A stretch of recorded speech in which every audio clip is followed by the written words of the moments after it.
On August 6th, camp was broken and the battalion marched. The battalion had joined the Battle of the Somme, infamous for the unprecedented British losses and intensity of the shelling operation.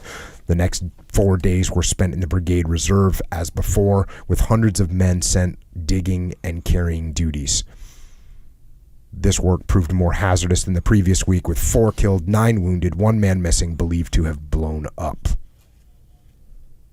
On September 11th, the battalion proceeded with the brigade to an area known as Sand Pits. The following day was spent with the brigade in reserve. 6 men were killed and 4 more were wounded amid a general British offensive across the sector involving the use of the latest weapon, tanks. On September 18th, the battalion joined other forces of 6th Division in attacking opposing trenches. At 5:50 a.m., whistles sounded along the line as soldiers poured up over the front trenches through previously cut barbed wire and between breastworks. Companies were met with very heavy machine gun and rifle fire and were forced to retreat back from the trenches where the attack started from.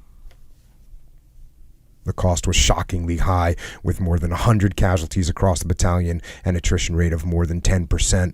Among the 13 dead were 3 officers. Almost 100 soldiers were wounded, including 4 officers. Later on September 19th, the exhausted soldiers made their way to billets 8 miles away, where they remained overnight and the following day. The attack was considered a success, but Private Farr had not taken part in the operation. His final nervous collapse took place on September 17th.